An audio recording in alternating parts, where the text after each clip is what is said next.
All right, y'all. So today we're talking about glossophobia, otherwise known as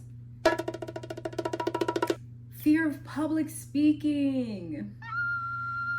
I don't know about y'all, but that's me. That's me. And so today I'll be sharing some tips and tricks to help you overcome your fear of public speaking. Let's get into it. This is considered the most common phobia. It's considered a social anxiety. And the underlying root or fear, along with public speaking, is the fear of rejection, right? The fear that we're going to get on stage and people aren't going to vibe with us and they're going to cast us to the side and tell us that we're no longer welcomed, right? And this makes sense because it's within our nature, within human nature, to want to be a part of a community. And back in cave days, right? If we were ostracized from our tribe, from our people, it usually meant something severe like going hungry, right? Or something more serious, right? Like death. Because hey, how do we protect ourselves? Protection and survival always came in numbers. And so it makes sense why the fear of public speaking, right, can trigger those emotions within us to feel like, oh my goodness, if I mess up, people won't like me. If I mess up, people won't accept me. They'll reject me, right? And so it's all in our mental body. It's all in our mental body, and it's not easy to overcome, right? Especially if we allow that fear to mount, if we allow that fear to build. Over time, that fear grows, that fear gets bigger.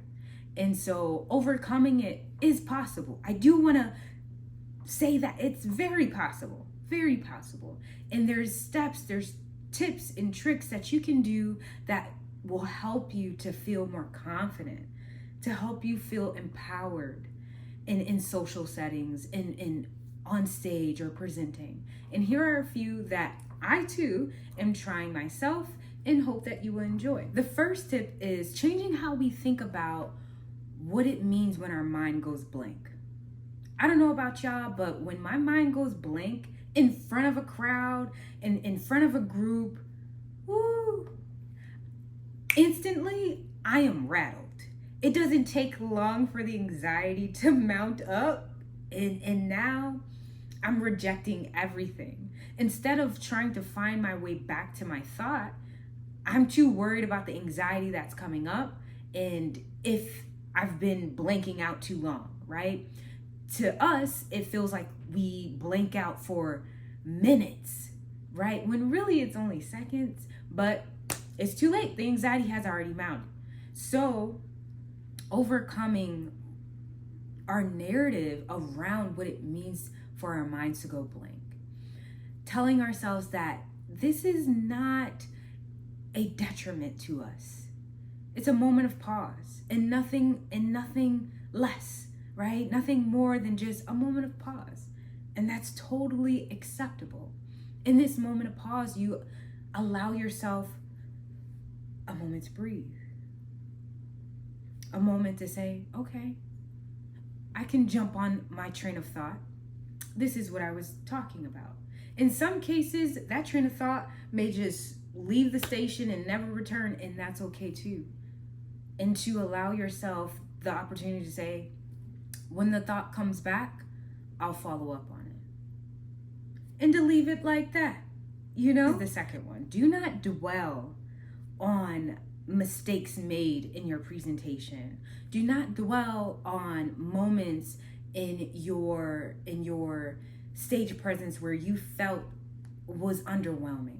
Don't dwell on it. Instead, focus on what went well. Focus on, okay, this was an area that I'd like to tweak for next time, and then leave the rest alone. Leave it in the past. Because when we dwell on all the things that went wrong, and I say that because a lot of times it's in our heads, not saying that we're crazy, right? Not saying that it's made up, but just that we can catastrophize things. we can have a moment of pause. Say you're on stage and you pause when instead it should have been a moment of you continuing your sentence, but for whatever reason your mind went blank. It took you only a few seconds, but to you it felt like minutes. So after your presentation, oh my gosh, my point was ruined. They didn't even know what I was saying because I did this long pause. And it's like, baby, no, not at all. So do not dwell on it. By dwelling on it, it keeps you in the past. It keeps you in that moment. It keeps you hinged to that moment. When in reality, you have so much that you can bring forth from that experience and have blossom in your future. Don't dwell. Up next is rehearse. Rehearse.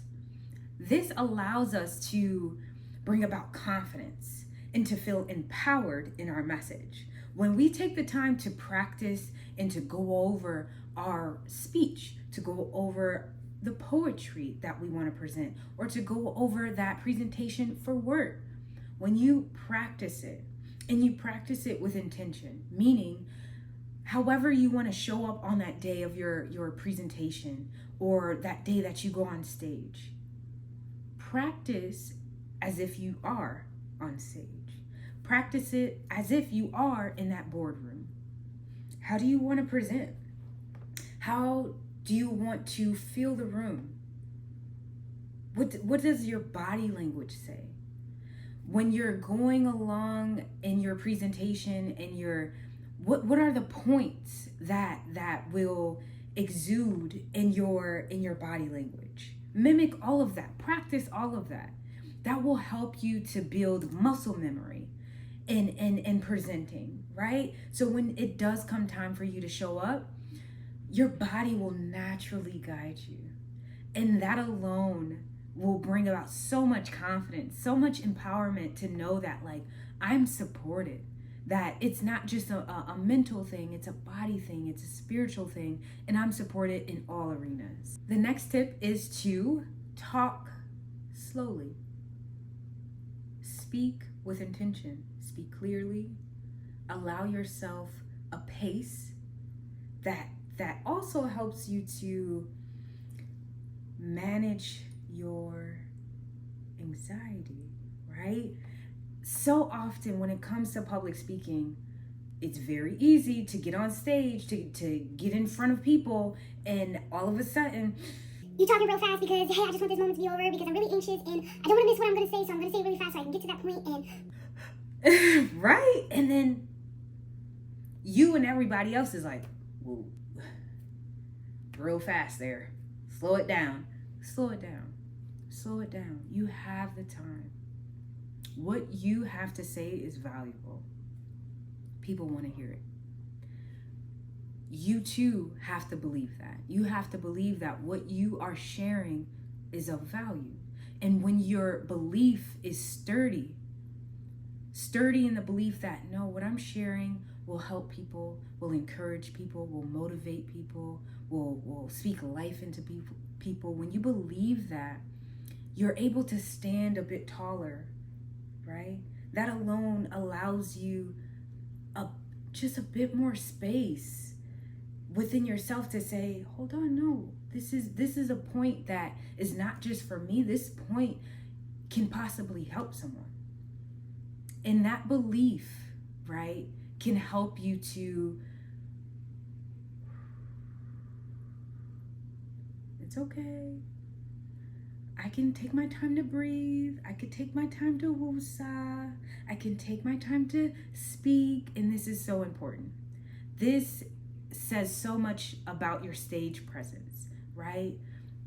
When you appear calm, it allows your audience to remain calm. It allows your audience time to really soak in what it is you're telling them. You know, when you're upbeat and not upbeat in the fun and exciting way, but upbeat in, like, you can tell you're antsy, right? You can tell, like,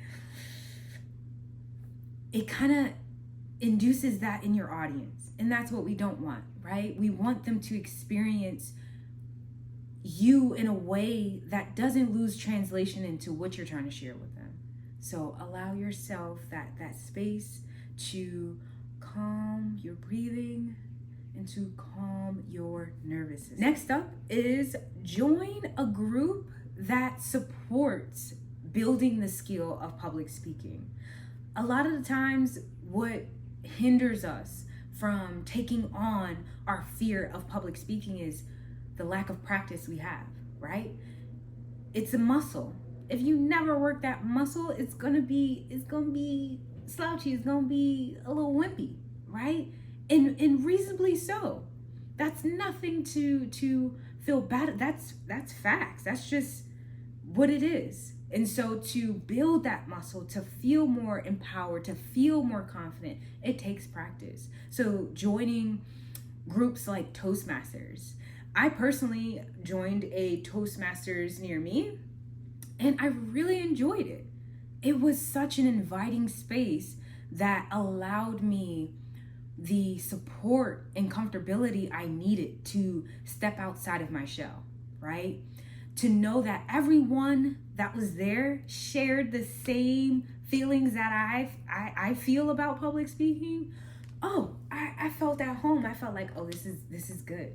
Because I know that even if people are judging me, they're not judging me any worse than they judge themselves, because we all share the same fear. And that could be comforting to know that like you're around a support system that too feels the same way you feel.